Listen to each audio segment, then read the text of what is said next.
It's your friendly neighborhood advisor here, giving you the tips you need to escape bad bosses and janky jobs. All right. Today I'm going to be talking about how to get leads. All right. Leads is quite a broad topic, but I'm going to break it down to kind of a marketing aspect because it's basically what you're doing. So whether you need leads for real estate, or you're just trying to get your name out there, starting up a business, or if you're trying to apply for a better job, if you're trying to, whatever you're trying to do. Okay. So to get leads, the first thing that I say is, of course, networking, but the way to approach networking is to build relationships in whatever way you can. Get out there and try it, see what works and what doesn't. I would try maybe a dozen times of each because the worst thing people can say is no, and just reach out. A lot of people get crazy jobs that that they don't really meet the qualifications for just because they keep in contact with the people that interviewed them or with the people in the process along the way, the receptionist, etc. I've seen it happen actually quite a bit, and they just keep following up every few months saying like, hey, how's it going? I was just curious about this, da da da da. All right, thank you so much. Oh, you do a great job, I appreciate you, da da da. Show them some appreciation. Everyone works differently, and if you try that a dozen times, you're going to find that actually a surprising amount of people will actually appreciate that you actually reach out and talk to them. They like that connection for whatever reason. I don't know if that's just how they are, or if they're lacking some of that in their lives, or I don't know, but it works.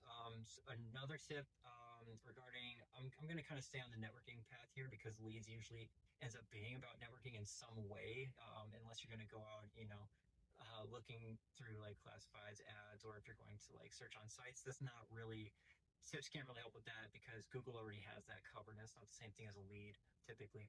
But other leads would be to, depending on what you're doing, incentivize people in some way. And if you're trying to provide leads for getting your business out there, getting your name out there, getting your book out there, whatever, actually ask people for feedback. When you ask for feedback, you get a lot of very genuine answers. In fact, even in interviews, if your last question is, "Hey, so if I was hired and this worked out, then what, a year from now, what would you probably say would be what you'd say about the person who worked out the best, or what did they do?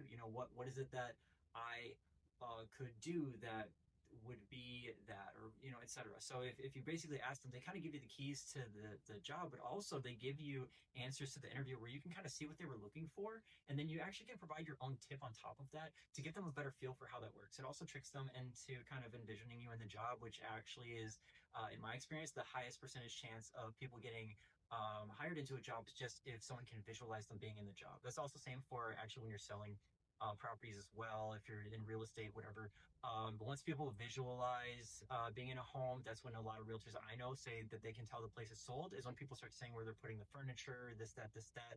So if you really just get people to visualize that that's what they need, what they want, also related to a previous video I just did right before this, I was talking about how people buy emotions, not things. It's kind of the same thing. Get them to visualize what it is that they're after, what they want, and once they visualize that, then they kind of chase that a little bit less logically than we'd like to admit.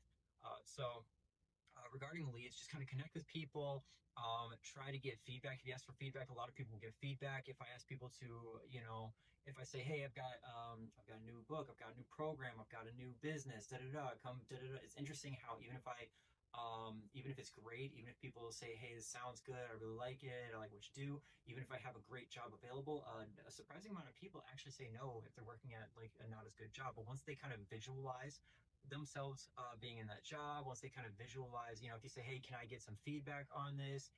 Hey, is there anything I can do to sweeten the deal of this job? People say, oh, that's actually great.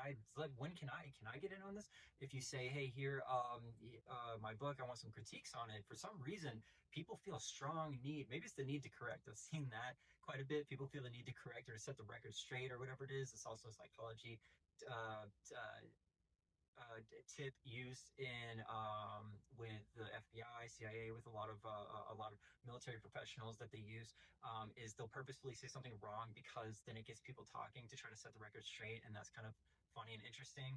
How people just really feel the need to do that. But yeah, so if you can entice people with that as well, and it kind of baits them into doing it. And then I'd say a third tip of like how you can get leads is, so let's say from a cold start. I think that's probably the most beneficial advice is if you have nothing going on for you. My first tip was a little bit on a cold start, but it's also a bit situational. So I'd say the third tip is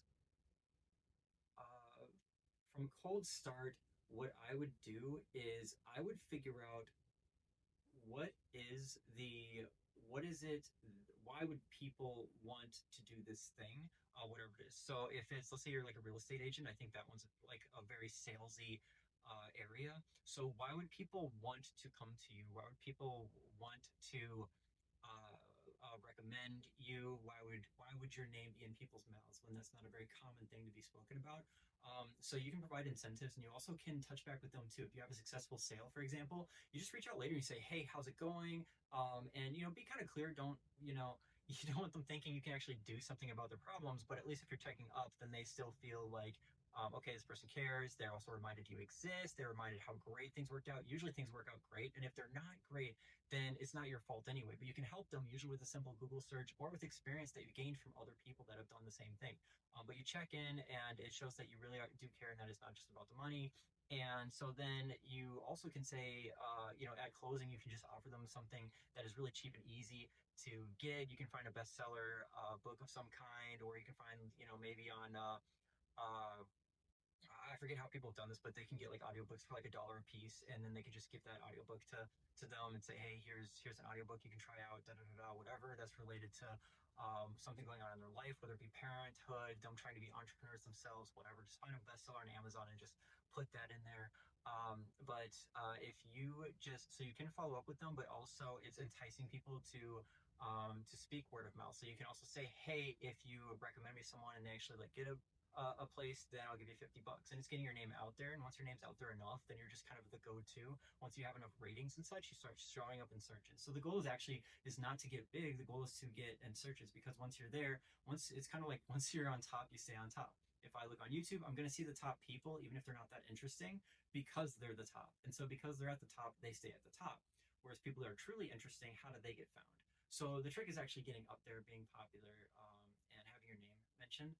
So try to just get that network connection going as quick as possible with whatever incentives you need to, and that's going to buy bigger business later. It might not work for everyone, but then the person it does work for might be buying 10 properties and then recommend you to other people that also each buy 10 properties, or their community, or they mention it in a forum. It's kind of just picking lottery tickets until you get the right one. But as long as you provide a good service, then you'll probably go far no matter what it is that you're doing. And so for getting leads on anything like that, you should find incentives to where people want to put your name out there more, to where people will come in and see what's going on. You can provide discounts, etc. You can say, hey, look, I'm low volume right now. If you come in, whatever, also try before you buy. Just emphasize that.